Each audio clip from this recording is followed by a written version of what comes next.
yun. O, okay ba? Okay ba? Yun yung mga i-assess mo talaga to. Yun yung mga i-assess nyo, ha? Okay na ba yun? Okay na. Yung mga tanong nyo, hindi ko i-entertain yan. Fourth year na tayo. Ano na tayo sa ano? Travel din pala. Okay lang. Game na. Unit of labor.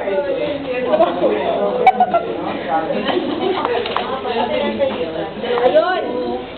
Labor normally begins when, ano na, yung fetus. Ayun nga, mami. Kaya ako gumalaw eh. Labor ka lang na. Kaya para ayoko magsita, mama. Mainit eh. Ito ang sige lang. Sorry.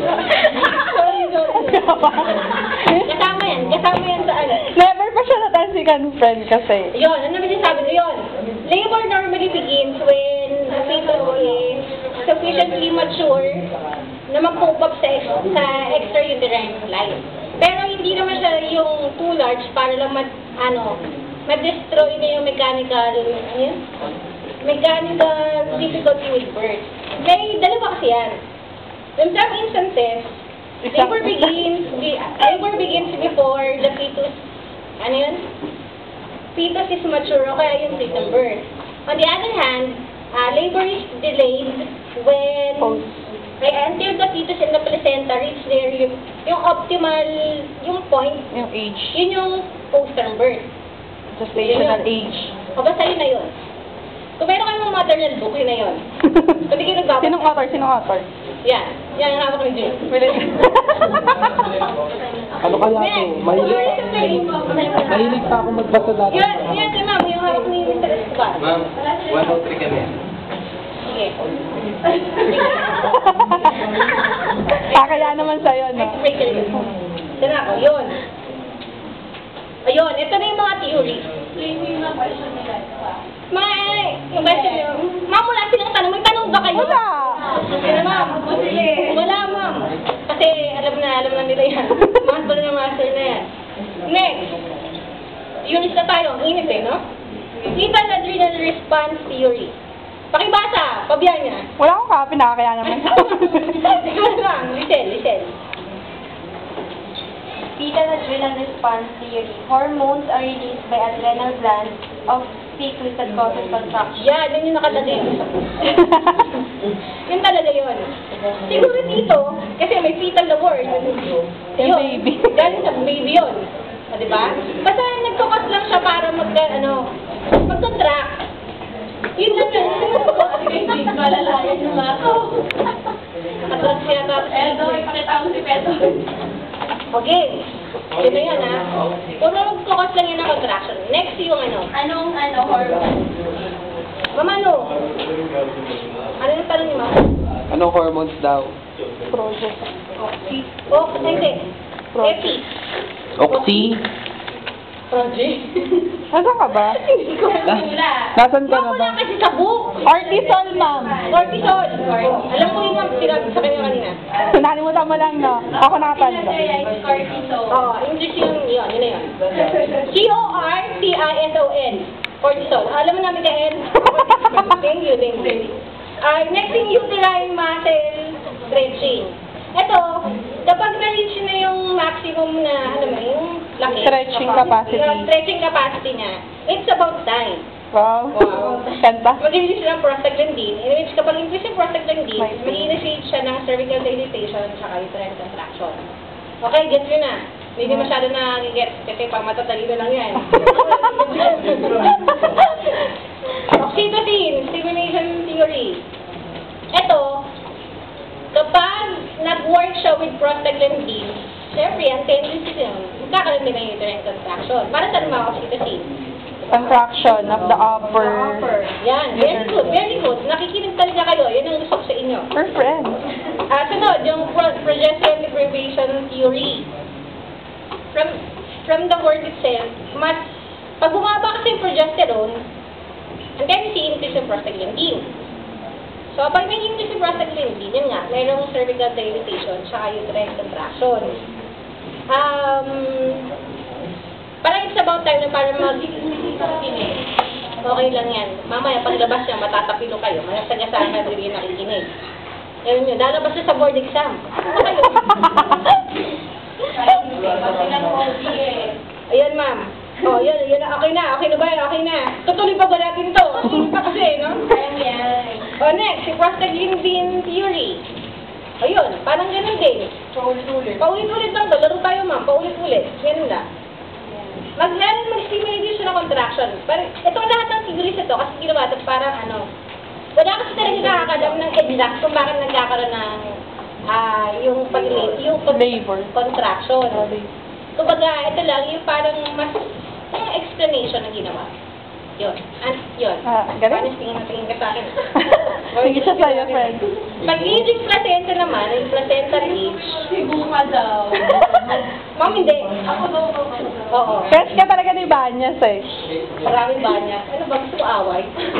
Pag placental age, syempre kapag nag-mature na masyado yung placenta, syempre hindi niya na kayang i-hold yung baby. It's about time. Ang best. It's about. Ilabas nila yung baby. Nakakayanan mo kasi nandun ka pa rin, di ba? Parang, Wala nang nutrient. ano ka, elefante? Tingin mo. Next! Let's move on. Preliminary signs of labor. Una, lightening. Lightening are descent of fetal presenting part into the pelvis occurs over approximately 10 to 14 days. Sa mga primipara, sabi mas Matagal. meron kasi nagbabari yan. Merong matagal mag-labor, merong madali lang. Pero kasi pag nag-lightening, meron niya mga disadvantages katulad ng magkakaroon ng yung shooting leg pain. Kasi, yun. Ganun ganun talaga. Saka yung yung pressure sa sciatic nerve. Kasi nga di ba bumaba na siya,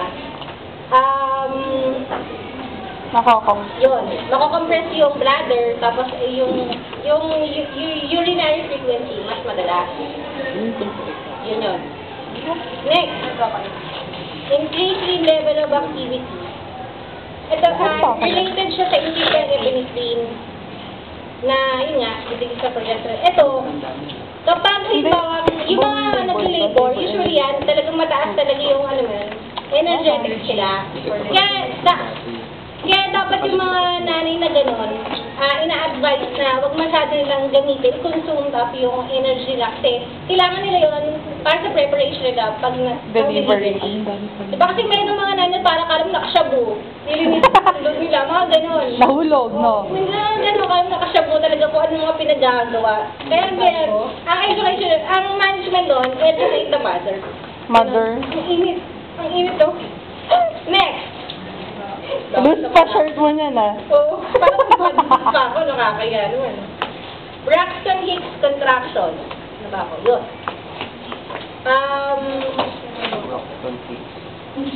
Ang Braxton Hicks, minsan na pagkakamala ko sila na yung akala ng, yung mga first time ma'am, akala nila, kapag nararamdaman nila yan, lalo na, malapit akala na yung nila, term. true labor na. Kasi, ang Braxton Hicks, compare yan dun sa talagang nag-labor na, painless ko eh. Saka practice contraction.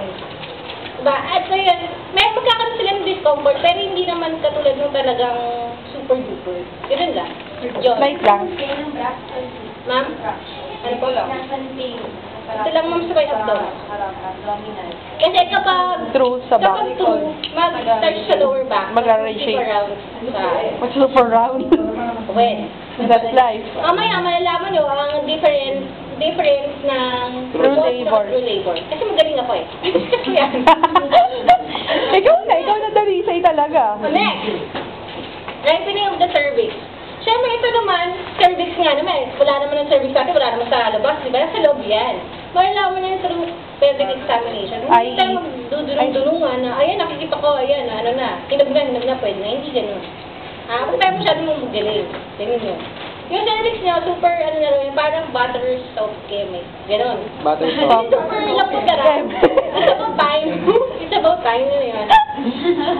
Science of true labor. Ito na, malapit na tayo matapos. Alam ko namang gusto yun na matapos. Kasi kahit ako, nangingitan na. Ang number one, ano ba? Uterine Signs of contraction. true labor, yun yung uterine contraction. Ito yung pinaka-sureness. Sureness. Pinaka-sure. Pinaka-sure pa. Di ba? Tapos, kasi nga, pag sabi nyo rin yung contraction, involuntary, hindi mo siya mapigil. Hindi mo pwede sabihin na, ayoko, huwag ka mag-contract. Ayoko mag-ganyan. Huwag muna. Mga after 5 minutes, hindi naman gano'n. Huwag kaya masyado mang maganda pag gano'n. Next, yung show.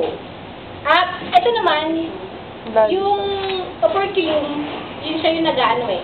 Kasama yung mucus plug. Yun. Tawag doon yung operculum. Supergaloo. Yun. Lalabas siya from the cervix. Yan. Next, rupture of the membrane. Merong mga 20. iba't ibang color kapag yung nag-rupture na siya. Malalaman niyo. Pag green, iba. Nalabas ang gitas medyo... Staining. Meconium. Oo, yan. Ang ganito. Pag Gray. greenish, may pupo. May conium stain. Meconium state. Kapag gray, indicates non-infection. Infection. Pati yellow. Tama ba ba? Pati yellow. Yellow. Hindi ang yellow. RH ano ba? incompatible. RH incompatibility. Ang pink sa red, or red, Bleeding. bleeding. Yun lang. Anong brown? Brown or coffee like fetal death. Yaman. Ano? Nag-research. Pero, ito naman, difference between false at true. Kapag false contraction, wala dyan, guys. Bear Okay. with me, kasi masyado na, alam Bear mo, with yung knowledge ko na bumapaw, hindi ko na dyan. Oo, Yung sa false contraction, nag-uumpisa siya sa, nag-uumpisa siya na irregular, yung contraction, pero hindi siya nagbabago. As is siya, irregular pa rin. Ang next true contraction naman, mag-uumpisa siyang irregular, tapos all of a sudden, magiging ano siya, regular, tapos predictable. Okay? Vice versa lang yun. Siguro naman, madali lang intindihin. Irregular, irregular pa rin. So, true contraction, from irregular, mag-irregular, tapos predictable. Galing ko, di ba? Nakakaibat daw. Thank you. Ang lupit. Naman. Tapos ang false contraction, unang mararamdaman kapag false contraction sa abdominal. Doon lang siya, nakakonfine siya. Hindi siya nag-relate, hindi. Pero ang next sa true contraction, ito sabi ko kanina, magsisimula sa lower back, tapos mag-separate siya from dito, sa abdominal area. Kapag another false contraction, yung pain, ma-relieve through ambulation. Pero ang true contraction, kahit sa tumbling-tumbling ka dyan, hindi siya na-relieve yung pain. Next,